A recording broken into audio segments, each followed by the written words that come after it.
Olá, gente, tudo bem? Meu nome é Thiago Ribeiro. Seja bem-vindo à RVCast, o podcast da RV Construções e Perícias. Eu sou o engenheiro Thiago e quem está aqui comigo é o Igor. E hoje a gente tem uma convidada, a engenheira Larissa. Muito obrigado por você ter topado fazer esse episódio aqui com a gente. Hoje a gente vai falar sobre regularização dos imóveis, mas primeiro o Igor vai se apresentar e daqui a pouco ela já fala. Olá pessoal, tudo bem? Eu sou o Igor, sou engenheiro da RV Construções e Perícias. Seja bem-vindo ao 17º episódio da RVCast, onde nós vamos descomplicar a regularização de imóveis. E como o Thiago disse, quem está aqui com a gente é a engenheira Larissa Oliveira, ela que vai falar, ela que é especialista. Eu e o Thiago, praticamente, a gente só vai perguntar porque a gente não sabe nada disso, mas vamos trazer informações para vocês diretamente com a Larissa. Então, muito obrigado. Hoje, assim como todo mundo que está ouvindo aqui, a gente está para aprender também. Então, muito obrigado novamente, Larissa, por ter aceitado a convidada da RVCast. Então, é isso daí. Por gentileza, se apresente. Bom, vamos lá. Muito bom dia, boa tarde, boa noite, o horário que vocês estão escutando esse podcast. É uma honra participar aqui, obrigado pelo convite. Meu nome é Larissa Oliveira, sou engenheira civil e eu sou especialista na área de regularização. Então, tudo que abrange ali a parte de prefeitura, de receita, de cartório, eu consigo desenrolar. E a parte também de prevenção contra incêndio. Essas são as minhas duas áreas de especialidade. Certo. E como nós falamos que nós vamos descomplicar a regularização de imóveis, muita gente não sabe nem o que é regularização de imóveis, né? O que seria essa tal de regularização de imóveis? Então, o que acontece? As pessoas que querem regularizar o imóvel, eu geralmente falo assim, as pessoas não acordam em um belo dia lindo, né? E pensam, nossa, hoje eu vou regularizar o meu imóvel. Porque a gente sabe que tem um custo, né? Que gera também uma demanda, um tempo. Então, a pessoa, para ela poder regularizar o imóvel, para ela querer regularizar o imóvel, ela precisa ter uma dor. E qual que é essa dor? Geralmente é uma pessoa que está fazendo um processo de inventário, não que o imóvel não vai entrar em processo. Então são pessoas que querem, né, regularizar o imóvel por conta de um processo de inventário, não que o imóvel não vai entrar no processo de inventário, ele entra sim. Porém, ele entra de uma forma irregular. E o inventário, ele partilha o patrimônio entre os herdeiros. Ele não regulariza o imóvel. Então, é necessário regularizar o imóvel mesmo assim, se os herdeiros querem vender, né, para poder usufruir, separar ali, partilhar os bens, é necessário regularizar. Ou então, pessoas que querem vender o imóvel. Então, ao tentar vender o imóvel, a pessoa se depara com a não aprovação do banco. Então, o banco ele não aprova um imóvel irregular. Então, a pessoa também recorre à regularização para conseguir regularizar aquele imóvel e vender ali de forma financiada. Ou então, são pessoas que realmente querem ficar com consciência tranquila, né? De dormir em paz, saber que tem um imóvel documentado, um imóvel regularizado, que ninguém vai tirar de você. Então, a regularização, ela é um processo burocrático de documentações, onde a gente vai conseguir comprovar que ali existe uma construção e comprovar que aquela pessoa que mora ali é realmente dona daquela construção e daquele lote. Pô, legal. Você falou sobre processo de inventário. Dá para explicar um pouco mais sobre isso? Então, o processo de inventário, o que acontece? O João, ele tem um imóvel, né? Esse João, ele tem os filhos e ele faleceu. Então, ele vai deixar esse imóvel para os filhos, para os herdeiros. Porém, se esse imóvel ele não está regularizado, o João ele consta lá registrado na matrícula, tudo certo. Porém, a construção, ela não consta na matrícula. Então, ela não está regularizada. Então, ao fazer o inventário, vai partilhar o bem ali entre os herdeiros. O imóvel ele até vai entrar no processo de inventário, mas se os herdeiros quiserem vender esse imóvel, usufruir, fazer alguma coisa, eles não vão conseguir, a não ser que eles entrem com o processo de regularização. Entendi. E você falou bem da parte de financiamento, inclusive foi um dos nossos trabalhos no início da RV Construções e Perícias, realmente a parte de financiamento, a construção financiada. E, por gentileza, só reforça essa parte que é muito importante, inclusive para o nosso pessoal que já está acostumado com essa parte de financiamento de imóveis, o quão é importante você fazer a regularização do imóvel, ter o imóvel regularizado, o terreno regularizado, para que consiga financiar, comprar um terreno financiado ou até vender financiado também. Sim, o que acontece muito, a pessoa ela tem um imóvel e aí amanhã ou depois ela quer vender esse imóvel, seja porque o imóvel é muito grande, ela está morando sozinho, né, porque os filhos foram morar em outro lugar, ou seja porque ela quer morar em outro lugar, então precisa vender o imóvel, né, para comprar outro. Então ela vai buscar, né, algum meio para poder vender esse imóvel. E quando ela encontrar e ela se deparar que o banco não vai aprovar um financiamento por conta da irregularidade, ela vai se deparar com isso e vai buscar a regularização. Então, como que isso é feito? Quem for vender o imóvel vai pegar a matrícula, certo? Vai pegar a matrícula e vai verificar se tem uma averbação da construção naquela matrícula. E tem o espelho do IPTU. No espelho do IPTU também tem a área construída. Então, o que tem na matrícula precisa estar igual ao que tem no IPTU. Então, se está batendo os dois, beleza, o imóvel está regularizado. Porém, tem mais um detalhe. O que está na matrícula e o que está no IPTU precisa ser o existente também. Não adianta na matrícula ter 100 metros quadrados, a pessoa fez um puxadinho, fez um negocinho ali, tem 150 metros quadrados que o banco também não vai aceitar. Porque o vistoriador do banco, né, que ele também é engenheiro civil, ele vai até o imóvel, ele vai verificar a estabilidade do imóvel e toda a parte da documentação. Se tiver alguma coisa irregular, ele já não aprova o financiamento bancário. Entendi. Você já falou aqui de algumas vantagens e tal sobre a regularização. Você pode citar outras vantagens aqui para o pessoal saber? Certo. Porque, eu vejo... só um exemplo, as pessoas ela tem a ciência de que é importante regularizar um imóvel, né? Mas podem estar pensando sobre custos, sobre essa burocracia, porque realmente é um processo que envolve muitos documentos e tal.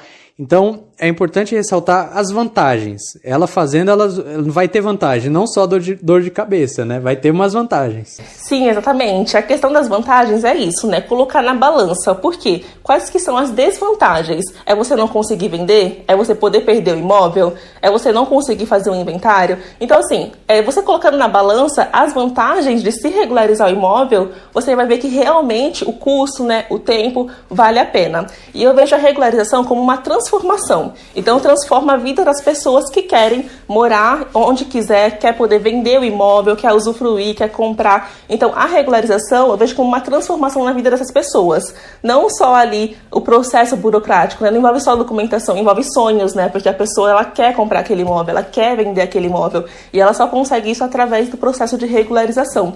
Então, uma das vantagens é essa, a tranquilidade, né? De se morar ali em um imóvel documentado, dormir tranquilo sabendo que não vai perder aquele imóvel e fora também que fica livre de multas, né? Porque acontece muito denúncias de vizinho, até imóveis mesmo já construídos, eles podem também gerar multas ali da prefeitura, notificação por conta de denúncias de vizinho, não somente obras, né? Que o pessoal pensa que é somente obras que está ali propensa a receber multas e denúncias. Legal que você falou sobre a burocracia, né, de tudo isso, mas você justamente, inclusive lá na sua página do Instagram, ela tá para descomplicar a burocracia de tudo isso, né? E é importante porque o nosso tema aqui do podcast é justamente esse, né? Descomplicando a regularização de imóveis. E estamos com a pessoa certa que ela faz justamente isso. E também, né, quando a pessoa fala sobre regularização de imóveis, todo mundo acha que é uma coisa muito complexa, né? As pessoas já vêm com essa coisa, já vou gastar muito dinheiro e vai ser muito chato, né? Então é interessante a gente trazer isso para o pessoal aqui para eles entenderem que tem muitas vantagens. Eu também queria saber, uma dúvida que eu sempre tive, em qualquer lugar, qualquer imóvel a pessoa pode regularizar? Então, aí depende. Porque, assim, o processo de regularização, ele depende muito. A gente vai conversar aqui, porém, assim, se o imóvel ele tem muitas pendências na documentação, já cabe também a um profissional da advocacia. Então, já entra um advogado, já não compete somente a área da construção civil. Isso, como que a gente vai conseguir analisar? Somente analisando a documentação mesmo. Já fazendo um adendo aqui, né, na uso capião, o que acontece? Quando eu vou regularizar o imóvel, que eu puxo a documentação, a pessoa ela tem um contrato de compra e venda. É muito comum. Ela tem um contrato ali de compra e venda e a pessoa que está registrada na matrícula, né, que é realmente o dono daquele lote, daquele imóvel, ela vendeu, por exemplo, para Maria. Foi o João e o João vendeu para Maria. A Maria vendeu para Joana. Nisso, o João já faleceu, a Maria já faleceu, só está a Joana. Então ela não consegue regularizar o imóvel. Por quê? Porque ela não lavrou a escritura, né? Ela não foi no cartório de registro de imóveis. Então ela não vai conseguir regularizar esse imóvel somente na área da construção civil. Já compete a um profissional da advocacia. Vai precisar mandar, né, os documentos que ela tem ali de posse para um advogado, para eles fazerem a análise e ver qual que é o meio de solução para conseguir regularizar esse imóvel. Não que a gente da construção civil vai ficar isento também dessa parte burocrática, porque de qualquer forma o advogado ele vai precisar dos projetos, dos memoriais, porém ele consegue regularizar o imóvel, né, na competência deles. Então, assim, a maioria dos imóveis conseguem sim ser regularizados, porém pode variar um pouquinho aí de profissional para profissional. Ah, entendi. Então é possível, né? Sim, é possível. Além disso, os imóveis, eles podem ser, por exemplo, em comunidade, em que a maioria dos imóveis eles não são regulares, inclusive em áreas de invasão. Sim. Como é que acontece nessa parte? É possível regularizar ou não? Ou tem que fazer alguma coisa em área invadida? Na verdade, em área invadida não tem como regularizar. Assim, se você, por exemplo, invadiu um lote, né, que estava abandonado, fez uma construção, depois de 5 anos se comprovar a posse, você consegue usucapiar aquele lote. Agora, porém, em área invadida, né, que acontece muito em periferia, né, e tudo mais, não é possível regularizar. Até porque a gente colocando assim, fazendo uma vista, né, de todo o processo, a regularização é possível para todos os imóveis, porém, por exemplo, em Santos não tem anistia. Então, se a pessoa construiu irregular, ela avançou recuo, ela não respeitou algum parâmetro da prefeitura, um parâmetro urbanístico, ela não consegue regularizar, a não ser que ela entre com a demolição. Então, assim, eu falo que todo imóvel é passivo de regularização? Sim, porém alguns vão precisar passar por reformas, porque a gente sabe que tem os recuos, né, que precisam ser respeitados. Por exemplo, recuo lateral, 1,5 metro. A pessoa foi lá e avançou o recuo lateral. É lógico que tem todas as regrinhas, né, que a prefeitura ali propõe pra gente, e é caso de estudar o imóvel do cliente. Porém, se não respeitou algum parâmetro, aí eu vou precisar fazer a demolição ou não consegue regularizar mesmo. Entendi. E você está falando aqui de uso capião, tem como explicar um pouco mais sobre isso? Então, esse é um processo, na verdade, que já cabe, né, a um advogado. Eu faço parceria com um advogado do direito imobiliário. Então, quando eu pesquiso, né, a documentação do imóvel do possível cliente e vejo que é um processo mais burocrático, que falta documentação e tudo mais, ou que ele tem a documentação somente de compra e venda, não tem a matrícula, né, que está enrolado ali na documentação, eu já passo para um advogado e aí já compete a ele mesmo. Então, ele que faz o estudo, né, para ver qual que é a melhor solução, mas a uso capião é basicamente isso. Você garante 5 anos ali de posse do imóvel e aí, através de um advogado, você consegue garantir a propriedade do imóvel, que é registrar o seu nome na matrícula. No caso, se a pessoa tiver um documento, assim, tipo, de que está alugado aquela casa e ela passar por mais de 5 anos, ela pode conseguir o imóvel por uso capião ou não? Aí seria má fé, né, na verdade. Você fala assim, que a pessoa... não, a pessoa que mora de aluguel, né, tentar uma uso capião. Não, ela não consegue porque o dono, ele consegue reivindicar, né, a posse. E se não tiver contrato? Não tiver For só contrato... no boca a boca que a pessoa está morando de aluguel ali. E ela ficar por... Então, ela teria que estar pagando alguma coisa ali no nome dela, que nem PTU, alguma coisa que comprove que ela esteja ali há 5 anos. Aí ela poderia conseguir, né, entrar com um processo através de um advogado. Porém, o dono do imóvel ele pode reivindicar e garantir ali a posse novamente. Entendi. Tá vendo? Não é possível, pessoal. Até porque existem algumas regras, né, que não compete só ao engenheiro que tem que entrar com o advogado, porque existem vários tipos de uso capião, né? Tem uso capião especial, extraordinário, se não me engano. Sim. Então, depende do tempo que a pessoa está ali, do fim que ela utiliza aquele imóvel. De repente, ela utiliza para fins lucrativos aquele imóvel. Então, existem vários processos de uso capião, né? Não é simplesmente estar 5 anos e pronto, você consegue regularizar o imóvel. Não é simplesmente isso, né? Sim, exatamente. É por isso que o certo, né, da pessoa que quer regularizar o imóvel através de uma uso capião é ser orientada ali por um advogado. Porque é ele que vai estudar o melhor caso ali para esse possível cliente, né? Entendi. No lugar que a gente mora, a gente vê muito pessoal comprando e vendendo. O único documento que eles usam é o documento de compra e venda, né? Sim. Isso garante alguma coisa, alguma propriedade? Ela compra o imóvel com documento de compra e venda, o imóvel é dele ou esse documento não vale nada? Então, na verdade, esse documento de compra e venda, né, que é o famoso contrato de gaveta, né, porque o pessoal compra e guarda lá na gaveta, esquece lá e já fica por isso E tem gente que acha que esse documento é tudo, válido, né? tudo. Então, o que acontece também muito é que são pessoas leigas no assunto, né? Não entendem a parte burocrática, não conhecem e realmente, por desconhecimento, acaba comprando um imóvel assim. Às vezes a pessoa também já agiu na má-fé, né? Que vendeu um imóvel irregular por contrato de compra e venda. E o que acontece? Essa pessoa que vendeu o imóvel através de um contrato de compra e venda vender para outras pessoas também. Então, de repente, você comprou um lote. Vou dar um exemplo aqui de um lote para poder construir. Aí a pessoa foi e vendeu através de um contrato de compra e venda para Maria. Daqui a pouco ele foi e vendeu para o João. Daqui a pouco ele foi e vendeu para Joana. Então, a pessoa ali que chegar primeiro naquele lote e construir, né, e registrar na matrícula, vai ser o real dono. E as outras pessoas vão perder. Então, é esse risco que você corre, né, adquirindo imóvel através do contrato de compra e venda. Então, o certo é, comprou imóvel, você vai passar pelo contrato de compra e venda, não tem como fugir desse documento. Ele é um documento também, porém ele não tem propriedade jurídica. Então, comprou um imóvel através do contrato de compra e venda, o certo é levar no cartório de notas, lavrar a escritura e aí sim no cartório de registro de imóveis e registrar o seu nome na matrícula. Aí sim você vai garantir a propriedade e ninguém tira esse imóvel de você. Entendi.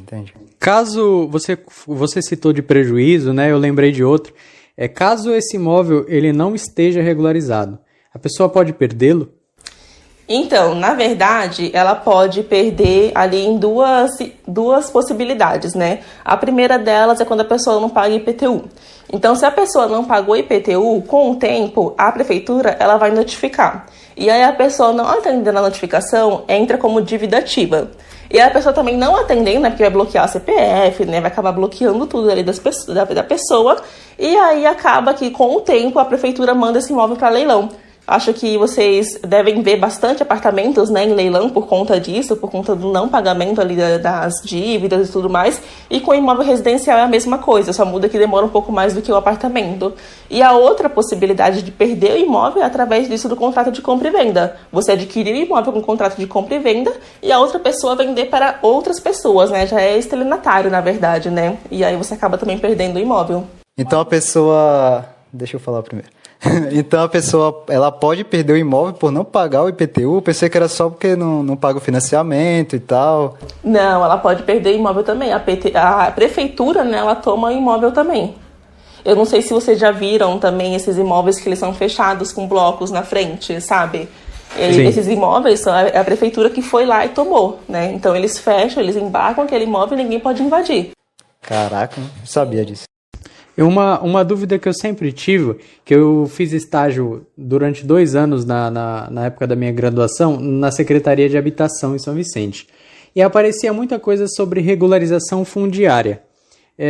Eu não fazia ideia do que era aquilo, até porque não era o meu setor, mas tem diferença de regularização de imóveis para regularização fundiária ou é a mesma coisa? Tem sim. A regularização de imóveis, né, geralmente ela é ali do particular. Então a pessoa vai, te contrata, porque ela tem uma dor, né? Ela quer sanar aquela dor, então ela vai e te contrata.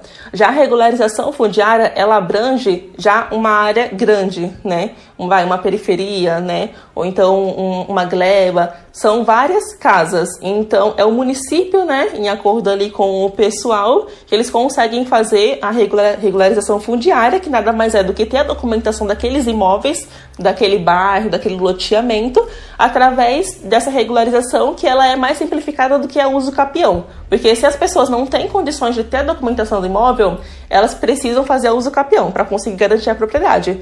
E aí, se tiver uma regularização fundiária no município, na cidade, no bairro, ela consegue entrar através dessa regularização, que é bem mais rápido, né? O processo é menos burocrático.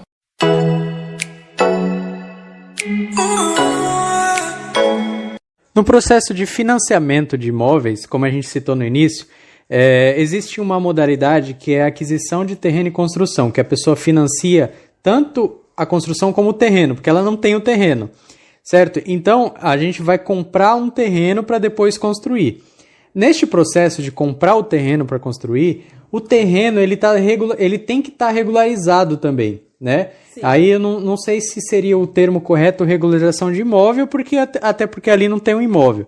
Seria uma regularização de terreno? É assim que se fala? Ou Como é que funciona isso? Então, na verdade, a regularização, né, do terreno, que nem você está falando, não é bem uma regularização. Como que é? Tem um nome mais correto para falar? É regularização do terreno mesmo? Não tem, porque assim, a regularização ela compete aos dois, ao terreno e à construção. Mas se não tem uma construção, o que o terreno precisa ter? Precisa ter os documentos daquele terreno.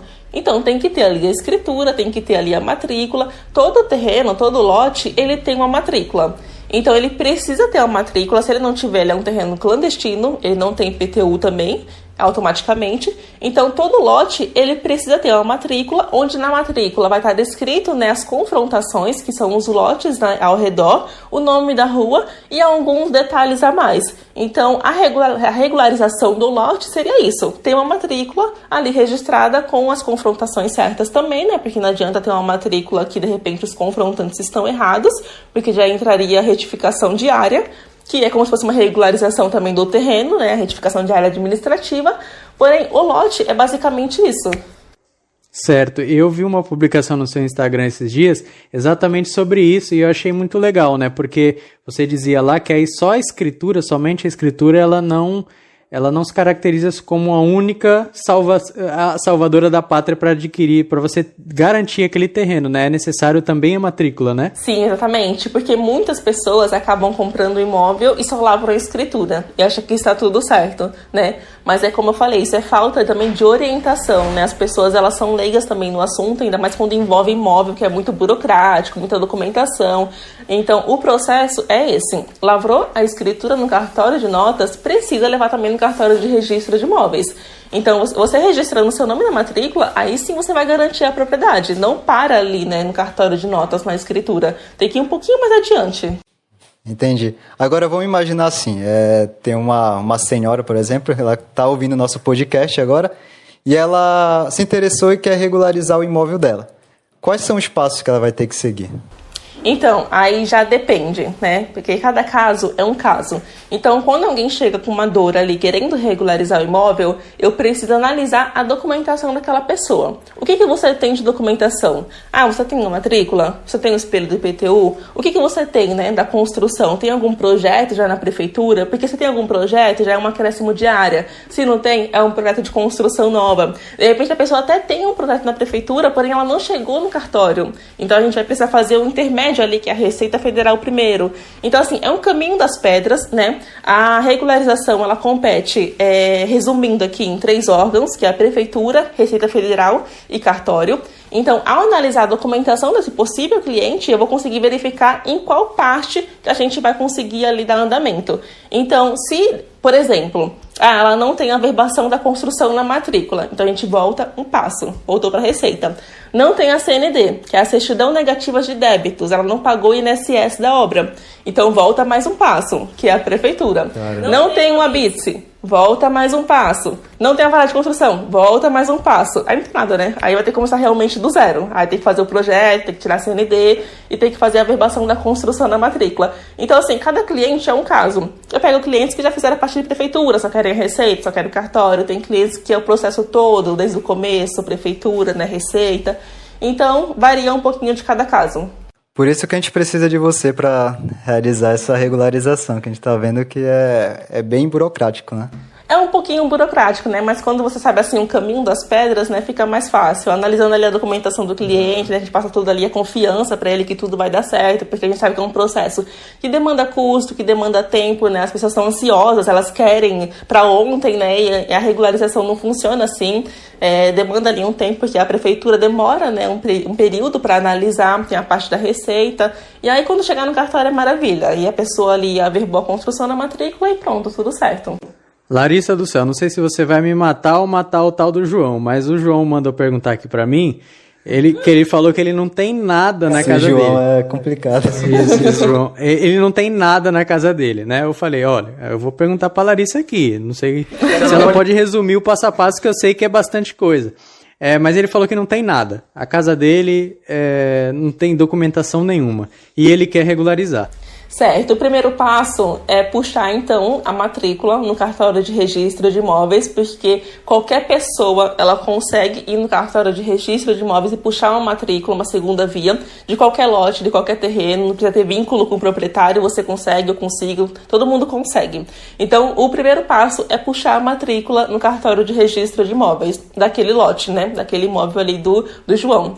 E aí, conseguindo puxar a matrícula, vendo que tem uma matrícula, né, porque tem que ter, senão o imóvel é clandestino, a gente consegue ir estudando o caso. Então, quem é que está registrado, né, se a pessoa que está registrada ainda está viva, para poder transferir ali para Maria, de repente quer comprar, né. É também importante falar aqui e reforçar um pouco que a matrícula, ela está registrada no nome do João. Se o João vendeu para Maria, Maria vendeu para Joana, precisa ter essas tramitações também. Eu não posso pular do João para Joana, porque teve a Maria ali no meio e a Maria existe. Então, eu não posso também pular. Então, às vezes, quando a gente vai analisar a documentação e ver que teve muitas pessoas ali no meio, né, compensa mais entrar com o processo da uso capião mesmo do que procurar todo mundo para poder fazer o registro, né, para o João conseguir ter o imóvel regularizado. Então, o primeiro passo seria analisar a matrícula. Eu só consigo passar uma certeza, né, do que ele vai precisar fazer a partir daquilo, analisando a documentação. O IPTU a gente conseguiria tirar ali na prefeitura e aí sim a gente conseguiria ver qual que vai ser o processo ali para regularizar o imóvel do João.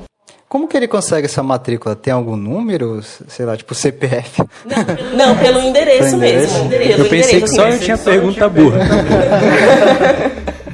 Não, é pelo endereço. Às vezes o cartório ele vai pedir também o loteamento, né? Lote, quadra, mas aí você consegue também no espelho do IPTU, e se não tiver espelho do IPTU, você pode solicitar a prefeitura também. Ah, entendi.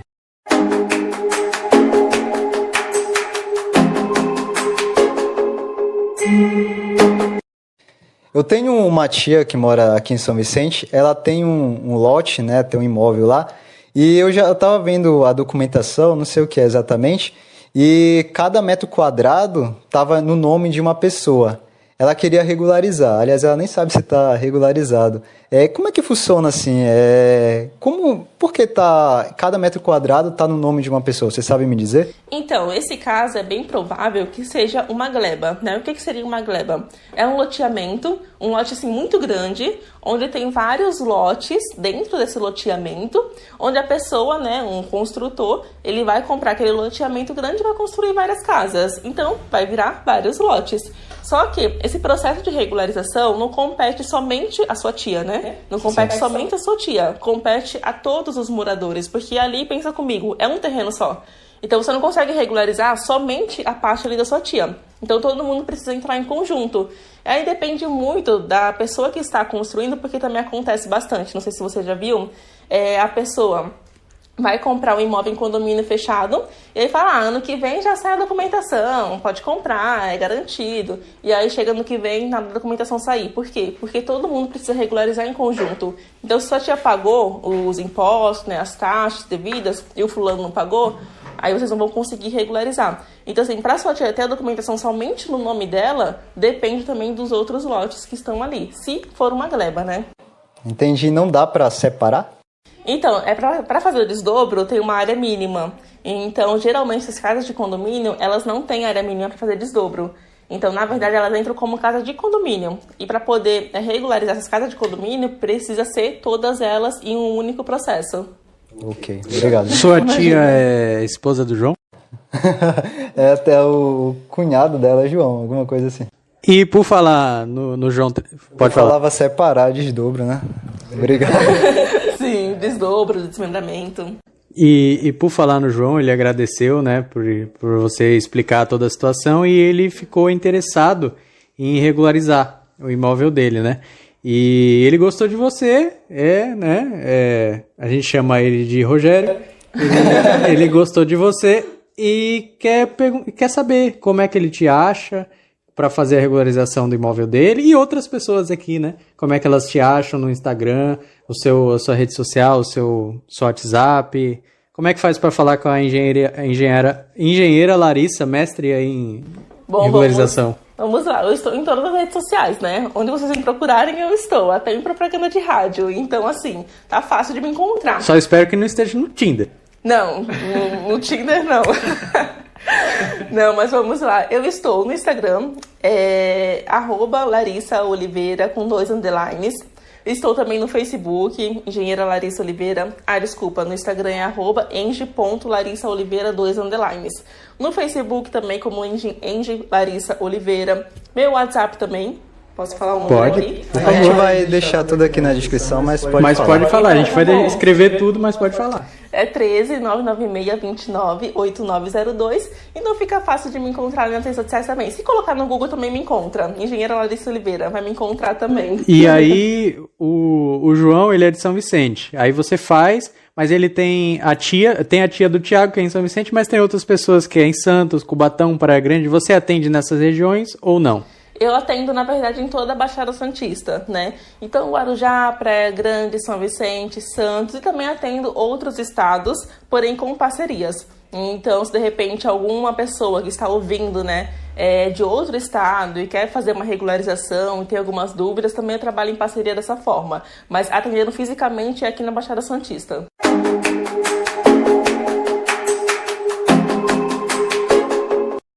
Eu tenho uma última pergunta. O João 2 agora, ele tem um imóvel já regularizado, só que ele fez um puxadinho.